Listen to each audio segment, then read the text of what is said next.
Welcome to Living Prevention TV. I want to just direct your attention to our website, which is AlternaCare.org, and we're here to help people live and know how to live a prevention lifestyle and what that entails. So we're building on our website, we're building an academy so that we help you sort through the confusion and just get to the truth. And we're creating a coaching program so that we can help you in a personal way succeed in living a prevention lifestyle. How much better time could there be to reinvent healthcare, and health insurance than right now?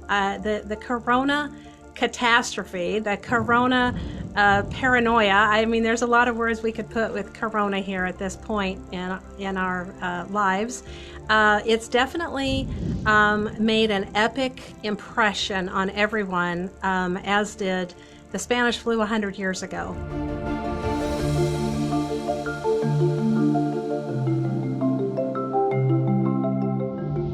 But today what I wanted to talk about was how surviving cancer for me 30 years ago was the wake-up call that I got, that now I think we're all on the same page. I think we're all getting a really big wake-up.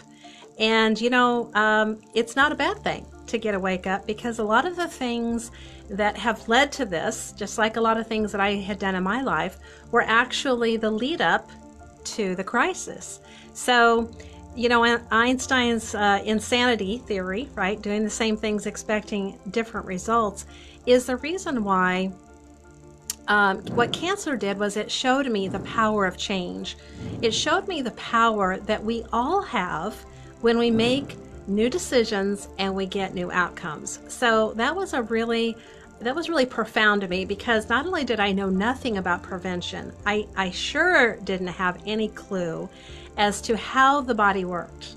And I really didn't have any idea as to how the immune system works, which is the reason why things like coronavirus is what it is today, because of the fact that we have what's called immune compromise. So if that's a term you've heard but you're really not familiar with, think of it simply like if you had to go into a battle, you would want soldiers, right? And in order to win a war, well, you would need an army. Well, this is what our immune system is. It's the army of our immunity, or in other words, it's what protects us from invasive things like a virus or bacterial infection. It protects us from a lot of things. So what we need to do is we need to be able to make sure that our army or our defenses are strong, right? Because if a chain is only as strong as its weakest link, well, our immune system is only as strong as the weakness that it has, right? So if we are immune compromised, that means that we've already lost before we ever got started. That's a very dangerous place to be. That's a place that we don't want to be, because you see, behind coronavirus was SARS, and behind that was Ebola, and behind that was the bird flu. And you know, there's been, every couple of years, there's been another outbreak. Well, if all of our immune systems were strong, it wouldn't matter. No one would be susceptible.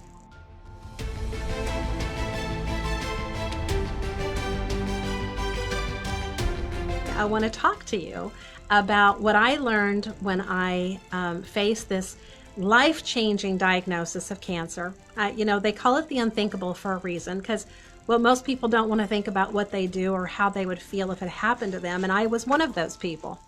And so what I did when I was thrown off the deep end, as life sometimes has a way of doing that to us, what I did, though, is I was able to have a health coach who was a naturopath, after I was given no medical chance of survival, that really walked me through a lot of the changes that actually had contributed to the crisis.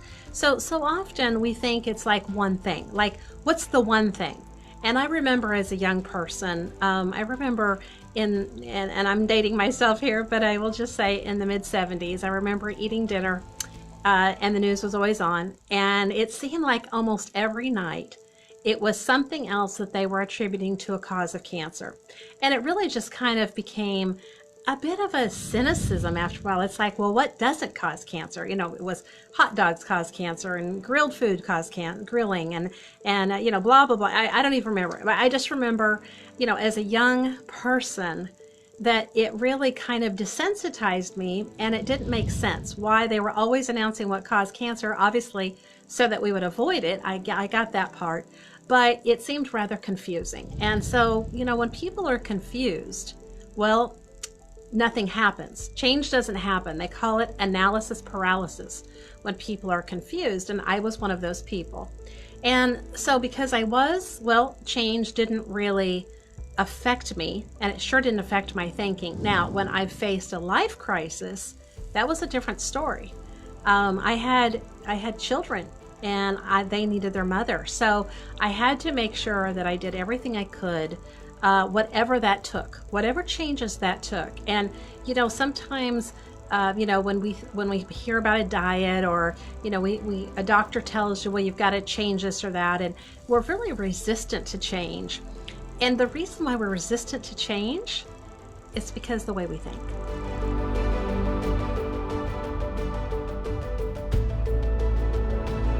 This is the whole reason why we don't change. We first of all think, maybe we can't change. Oh, I'm too old to change. I don't know where to start to change. Well, again, we have to change the way we think, because whatever we believe, we will achieve. When we think something's too hard, we're right. It will be. Just saying it's too hard is already telling us that we're clearly dooming it. So again, going back to why change is challenging. Well, sometimes change is challenging because not only is a habit, but maybe it's an addiction.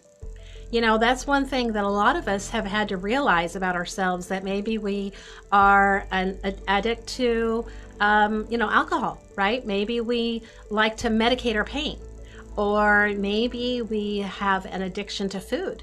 Maybe it's we eat our emotions. Does that ring a bell? How about maybe we're a social eater, right? I know these are some of the challenges I faced in my life, and I'm still working on them. But, you know, these are the reasons why change is so hard. We're creatures of habit. We get stuck in ruts. And so to think things with a fresh lens, to think things like, I can do this. Yes, I can do this. Like, to think about empowering thoughts is really the first step of change. And it's the reason why things like diets and resolutions don't really work. Because if this doesn't change, then nothing really changes. So we have to work on the way we think. But there's actually even another layer, and that is the layer of the subconscious. So, you know, it's very interesting when we look into the subconscious, because it actually kind of manifests itself not only in the things that we dream about, but it also manifests itself in the conversations that we have with ourselves. Maybe you've heard it called stinking thinking. Have you ever heard of stinking thinking? Well, the reason why it's stinking thinking is because sometimes we are our own worst enemy. See, sometimes that's where the things like the things that maybe people told us that we internalized, it changed our belief system. So these are the kinds of things that connect an emotion. So when a thought is an emotion are connected, well, it makes change really challenging. So, you know, there's a lot of things that we could dive into. Believe me, this is definitely not the final conversation on this topic of why change is challenging, but those are some of the contributing factors as to why change is a challenge for many people.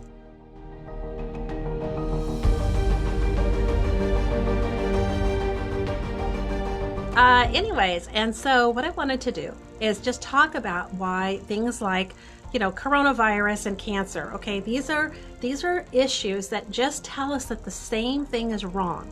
It doesn't matter the diagnosis.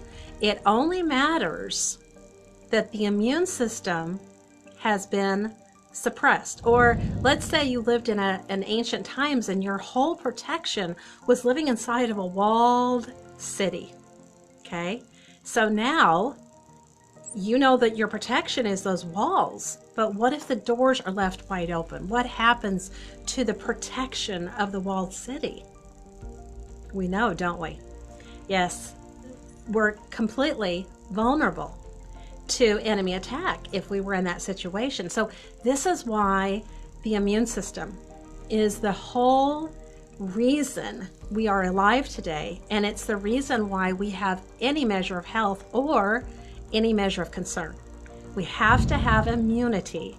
And you know what's interesting? I read recently something that was just fascinating to me, that we have these trillions, and that's a number that's hard to envision, trillions, but we have these trillions of microscopic, it's kind of like a microscopic library is what I could liken it to. It's where, like in our intestine, we have like the Library of Congress of every virus and every bacteria in existence.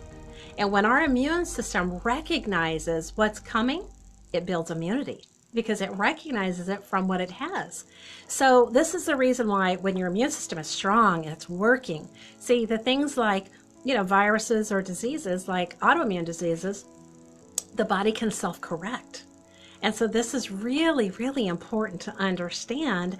How do we get the body to self-correct? Well, again, you know, doing a lot of research on this topic, one of the things that I recently came across that just made so much sense is the fact that toxins actually prevent the cells from communicating. Now, when we think about this is a statistic that I also read that was really eye-opening. And I've heard different numbers, so I don't know what the real number is, but I'm going to use the conservative number. Since World War II, petrochemicals have been made and introduced, and all through my childhood and young teen years, there used to be a commercial on TV that said, life made better through chemistry. So it was really promoted a lot. Chemistry was really promoted as being the thing that's going to make the world a better place. But has it? Have these petrochemicals made our bodies, our health, our environment, have they made it a better place? Well, I think we all know the answer, because look at the toxins. Look at the catastrophes that have happened from these petrochemicals to our environment. Well, in our body, this environment, what we have is these petrochemicals that we ingest. And the conservative estimate that I read was 80,000 petrochemicals have been created in the last 75 years, and only a few thousand have even been tested for safety, and that's for a single ingredient. Now, if you look at many products, what you'll see is there's a long list. Have you noticed that long list of ingredients? So it's the combination of those ingredients could actually be into the millions. So these are things that our body, this is not our natural environment. These things are not natural to us. And so they're creating kind of like, you know, if everybody was wearing headphones and nobody could hear each other, kind of like that. That's what our cells are not able to communicate. And so in other words, it blocks the receptors, the cell receptors. That's what toxins are doing to us. So we want to really work on getting rid of as many chemicals from our lives as we possibly can.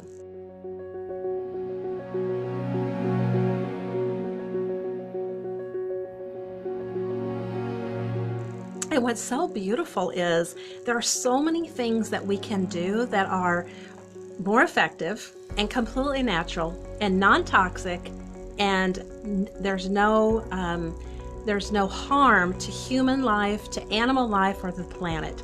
And that's when we use things like essential oils, plant-based products that help us replace those chemical products and do so in a way that lowers our toxin load. So when our toxin load gets lowered, that helps our immune system to be able to communicate better. But there's more. So what are those kinds of things? Well, this is where you hear a lot of things. A lot of people talk about detoxing, right? Detoxing has been a real common topic for a lot of people. One of the things that I will say that a lot of people don't realize is that, you know, when you go to, let's say, the grocery store or the health food store, or you get something that's, you know, an advertisement, or maybe it's a Facebook ad or whatever, and it was like, you know, 3-day detox, 7-day detox. That's not how detoxing works. Those are a waste of time and money, and don't detox anything. The way you truly do a detox is something that takes months. You see, we don't accumulate toxins overnight, and we're not going to get rid of them overnight. But there are some really great ways, and if you want help with that, be sure to go to AlternaCare.org, and if you want, we can help you. We'll do some health coaching, and we can help you with that, because that is definitely something that we've done a lot of research on this topic and have seen some amazing results and amazing technologies and systems that help in the detoxing process. But please just know that it's not as simple as it would seem, or as we would hope it would be, as if we can just check and get it, you know, get that task over. It's definitely not only reducing the toxin load, but then not replacing it. Those are two really important components to a detox. But then it's also implementing the things that help the body shed the toxin load and to shed what the toxins hide. Now, this is something that I came across recently, and I was just amazed by this because it made so much sense. And anyways, and that is the fact that, have you ever heard of how antifreeze, for example, the reason why antifreeze will kill a dog, because it tastes sweet to the dog. Have you ever heard that? Right? Sure, many of you have. Some haven't, but I think most of us have heard that. And this is what was so interesting to me, is I recently found out that in our body, toxins also, like the antifreeze, are sweet to our microbiome. That just threw me off. I really didn't even think, you think of toxins like a poison, but actually it is a hazard to the cells. Like the body doesn't know quite where to put it. So it, like, for instance, stores it in fat cells, and it holds water and fat to try to protect us because it can't always get rid of it. But the other part here is that it's sweet. So the way that you help the body be able to remove the toxins is by introducing bitters. Now, that was something for me that was real interesting because, for instance, maybe, have you ever heard of a coffee enema? Now, I personally am not a coffee drinker. I don't like bitter, okay?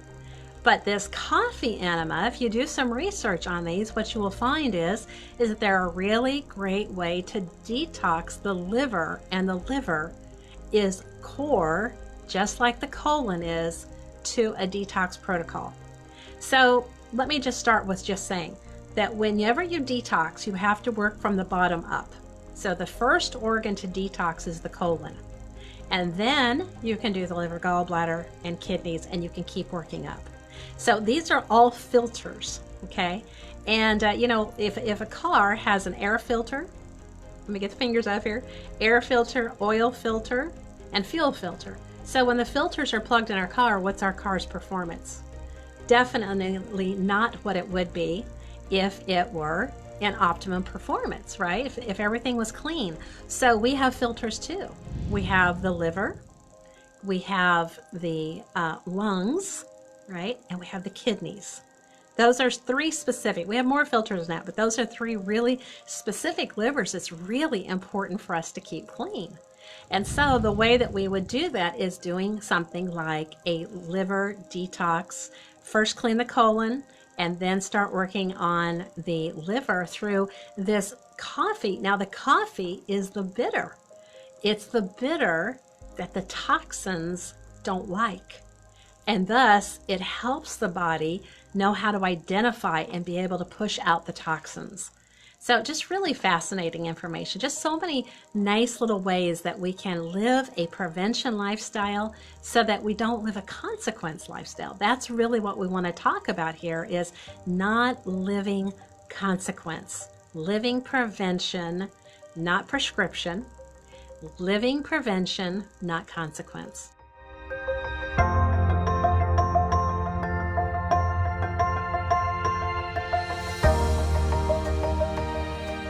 I found the healthcare system to be dysfunctional, disconnected, dishonest, and even deceitful. And I know that that probably sounds a little surprising to you, because most people, they think of doctors as, great people. And it's not the doctors. It's the system I'm talking about. I'm not talking about individuals. Many, many beautiful individuals are in the health space, and they're saving lives all the time. It's not that part that I'm referring to, but it's the way the system is set up to keep us undereducated, to keep us coming, because that's where the money's being made. And unfortunately, there's a lot of money being made, and the more money that's being made, the more integrity that's being lost. You see, it's things that are so simple. For example, just to illustrate this point, when I was diagnosed, one of the things that I did was I read a book. I highly recommend you read it. It's called The Yeast Connection. And it helped me to understand that in our body, we have these microorganisms called yeast that are there when we die to help us decompose. That's their place.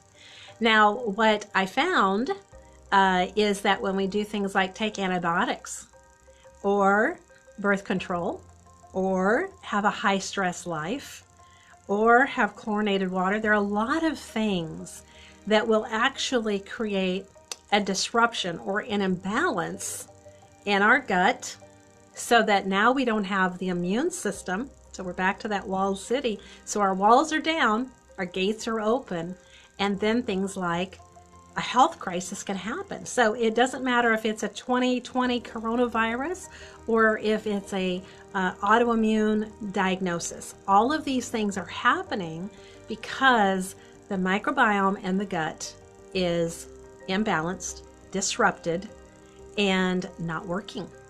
So if it's not working and it's not communicating, then we are really left vulnerable, right? So this is why we want to make sure, and we're here for you. We're here to empower you, to educate, to enlighten, to empower you, so that you know how to be your own advocate. So you know how to live a prevention lifestyle so that you can live in charge of your health, in charge of your wealth, your finances, because, I don't know if you know this or not, but statistically, the number one cause of financial ruin for people, any guess on what that is? The number one cause of financial ruin, it's medical debt.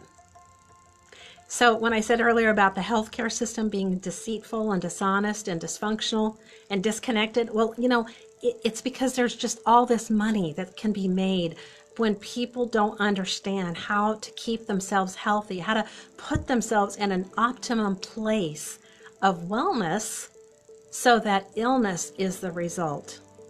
And so, again, let me quantify. There are many people that are in the space of saving lives, and we love them and are thankful that they are there doing what they do. That's not who we're talking about. What we're talking about are the people that are way up at the top, that are making decisions for profits instead of for people. And so you can Google that anytime you want. You can look and you can see on Wall Street what Wall Street says about curing disease. There was an article a few months ago that was just out that said that they can't afford to cure disease. Does that tell you where the problem is? If you can't afford to cure disease, then your model is based on the wrong model.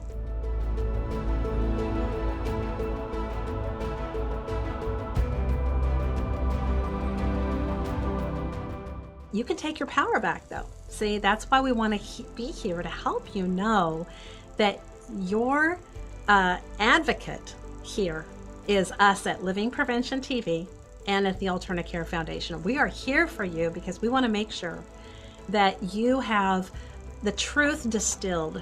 You see, there's a lot of misinformation, right? A lot of things that are told to us by even authorities that we seem to think, well, they're trustworthy sources. But if you dig a little deeper, what you'll find is there's a lot of money shifting hands between organizations, and the integrity is lost once again. So, but our position here is to be an advocate for you. We're not here to sell you anything, right? We're just here to disseminate truth, to empower you to realize that you don't have to be paralyzed by, I don't know where to start. Get a hold of us. We'll help you know where to start. You don't have to feel like, it's too much and I can't do this. You can absolutely do this. We want to help you do this. And you can also just know that we're on your side. See, we're here to help you distill through all the confusion and to build a body of knowledge so that you can find wellness, not illness, as your destination and optimum quality of life. So I wanted to point out here that at AlternaCare.org, you can take a look at what we're doing. If you go to AlternaCare.org and see the webinar, what you'll see is how that we want to rally together people who are really interested in social change, who really see that there's got to be something better than what we have right now. I think we deserve better. I think we deserve a better system where people who really are in the space for helping people get well and stay well. I think that it's time we rally together. Don't you agree? And so by membership at AlternaCare.org, or you can go to AlternaCare.org/webinar, you'll be able to see what it is, what our vision is, what our mission is, and how we want to reinvent health by making sure you know what health really is, reinventing healthcare by making sure that you understand the kinds of healthcare that actually promote wellness instead of compromising our immune system, the way I found many years ago. And then to reinvent health insurance. That's really the thing that so many people are like, what? Yes, there is a way that we can do this together. And that's where, again, part of this advocacy is coming in, where I'm here to help you know how to do all of those things. And we've got this. We've got this. So anyways, so I just wanted to, again, talk a little bit about how, we can turn a tragedy into a triumph, how we can turn adversity into opportunity. And so that's how, my journey, shall we say, through terminal cancer, and then to become this health advocate, why I'm here and why I'm so passionate, because I just want to make sure that the legacy that I leave my children, and that of a humanitarian who just really took a lot of powerful lessons and paid that forward in a meaningful way. And so, I sat many years trying to figure out, and I'm so thankful now that we have things like social media where you can connect and we can engage. Anyways, but I just wanted to really share with you that I know fear is really rampant right now. And right next to fear, the ugly neighbor to fear, is confusion. But if I can help you not be confused and not be in fear, because you understand how your body works, to be in a position, to be in a place where you're not immune compromised, where your immune system is strong, where it's doing exactly what it was designed to do, which is to not only keep us alive, but to help us thrive. That is the purpose of what this show and this community are all about. Thank you so much for joining us. It's been a real honor to have you with me. I know time is precious, and I respect your time and want to make sure that I give you some food for thought and some peace in your heart, and give you some knowledge for your brain, and just know that it's going to be okay. Things are going to be okay as long as you take action. Don't be complacent and leave yourself in a place of compromise. Get informed, get educated, and get enlightened. Have a great day.